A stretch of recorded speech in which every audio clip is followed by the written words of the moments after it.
i7 ગુજરાતનો અવાજ। નમસ્કાર દર્શક મિત્રો, i7 ન્યૂઝ ગુજરાતીની સાથે હું છું આપની સાથે પાયલ બામભણિયા। તો જોઈએ આજના મહત્વના સમાચાર। જિલ્લા કલેક્ટર શ્રી યોગેશ નિરગુડેના અધ્યક્ષસ્થાને ઇન્સ્પેક્શન બંગલોર રત્નમહાલ ખાતે જિલ્લા પ્રવાસન વિકાસ સોસાયટીની યોજાઈ બેઠક।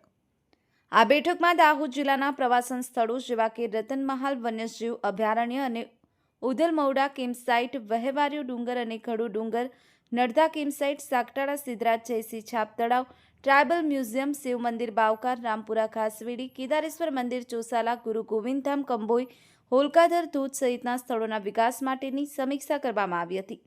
આ પ્રસંગે જિલ્લા કલેક્ટર શ્રી યોગેશ નિરગુડેએ કહ્યું કે દાહોદ જિલ્લો કુદરતી જંગલો, નદી નાળા, ઘાસના મેદાનો, કુદરતી ધોધ ઝરણા તેમજ વન્ય સંપદાથી સમૃદ્ધ છે।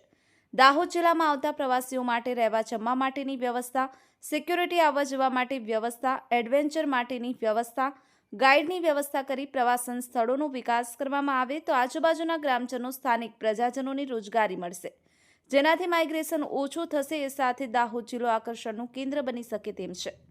આ બેઠકમાં જિલ્લા પંચાયતના પ્રમુખ શ્રી કરણસિંહ ડામોર, ઝાલોદ ધારાસભ્ય શ્રી મહેશભાઈ ભુરિયા, દાહોદ જિલ્લા ભાજપ પ્રમુખ શ્રી સ્નેહલભાઈ ધરિયા, પ્રાંત અધિકારી શ્રીઓ, ટીડીઓ શ્રીઓ, નગરપાલિકાના ચીફ ઓફિસર શ્રીઓ, વન વિભાગના અધિકારી શ્રીઓ, કર્મચારી શ્રીઓ, આગેવાનો, વડીલો અને જિલ્લા વહીવટીતંત્રના અધિકારી શ્રીઓ અને કર્મચારી શ્રીઓ ઉપસ્થિત રહ્યા હતા। બ્યુરો ચીફ કાળુભાઈ ડામોર સાથે cameraman sensing Bariya, i7 news Gujarati, Dahod.